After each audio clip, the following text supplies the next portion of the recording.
मुर्तज़ा, आपको क्या लगता है कि पार्लियामेंट की बालादस्ती इस फैसले से कमज़ोर हुई या नहीं? देखिए, बात पता है क्या है? बात यह है कि तकरीबन जब ये तरमीम की गई थी नैब की, तो 27 के करीब तरमीम थी जो की गई थी। उस तरमीम को किए जाने के बाद मुसव्वदा भिजवाया गया सदर के पास कि सदर साहब इसको मंजूर कर लें। सदर साहब ने कहा जी मैंने इसको मंजूर नहीं करना, ये ठीक नहीं है मुल्क के लिए, कौम के लिए, वगैरह वगैरह। अब मुश्तरका इजलास कॉलअप किया गया अपर और लोअर हाउस का, और पीडीएम की गवर्नमेंट ने इसको मंजूर कर लिया। और ये उन्होंने कार्रवाई की आते ही, यानी आप आते ही अपना, जब भी कोई हम अपना कोई हुकूमत संभालें, मनसब संभालें, आते ही जो हमारी पहली, दूसरी, तीसरी जो हिकमत अमली होती है, हमारी बहुत सारी जो विजन होता है उस बंदे का या उस सिस्टम का, उस निज़ाम का, उसके हवाले से कुछ ना कुछ हमें क्लैरिटी देती हैं। ये कर लिया गया। अब जो तरमीम है, चूँकि उन्होंने इतलाक़ कर दिया तो मसला शुरू हो गया, केस जो है वो अदालत तक पहुँच गया। अब जब वो अदालत में केस पहुंचा, बंदयाल साहब ने जो भी रिसेंटली जाने से एक दिन पहले उन्होंने अपना स्वीट शॉर्ट ऑर्डर दिया, उसमें उन्होंने कहा जी 10 में से जो 9 तरमीम है उसको उन्होंने कलअदम करार दे दिया। इसमें कुछ ऐसी तरमीम है जिसके हवाले से ये कहा जाता है कि ये तरमीम जायज़ नहीं है। मिसाल के तौर पे जी आप बंदे को उठा लें और लामहदूद टाइम के लिए उठा लें, ये क्या बात हुई? 14 रोज़ के अंदर आप उसके हवाले से कार्रवाई करें। दुनिया में तो कहीं ऐसे नहीं होता।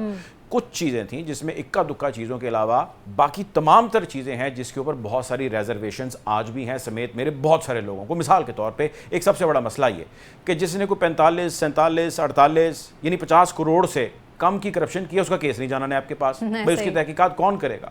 उससे बड़ा मेरे लिए जो एक मसला है, एक अलमिया है, बल्कि हमारा एज ए नेशन है, वो ये है कि भाई आज हम 75 जितने मतलब हम सालों से यहाँ पर बैठे हैं, यही बैठ के बात कर रहे हैं कि भाई इन्वेस्टिगेशन, सज़ाएँ और कानून उसके ऊपर ऐसा होना चाहिए या वैसा होना चाहिए। एक हुकूमत आती है कहती है जी ऐसा होना चाहिए, दूसरी कहती है नहीं नहीं ऐसा नहीं होना चाहिए, वैसा होना चाहिए।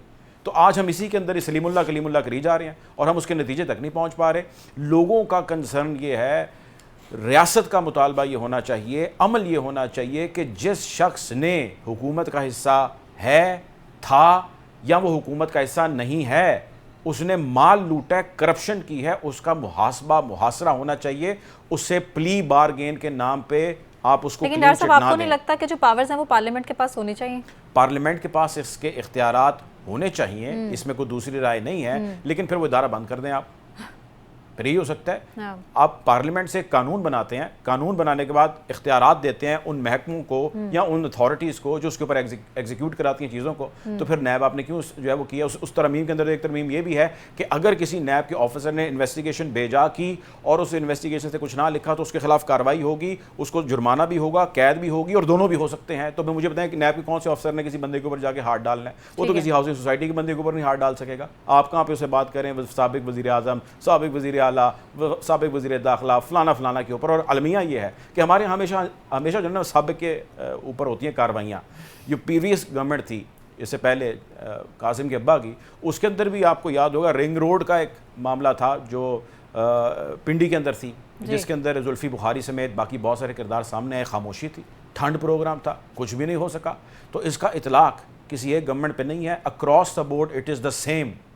अवाम का लूटा पैसा है, कोई माई का लाल बताए कि उसने कितने पैसे निकलवाए हैं आज तक और अवाम को उसने वापस दिए हैं कि ये ले जी अवाम के पैसे हैं। छोटी मोटी प्ली बारगेन के नाम पे आप गबन 100 रुपये का हुआ है, आप 5 रुपये 8 रुपये अपनी तरफ से रिकवर करके कहते हैं जी हमने अवाम का लूटा हुआ पैसा जो है वो देखें, जहाँ रिकवर करा लिया। 90-95% जो गए वो बताएं वो कहाँ पे हैं।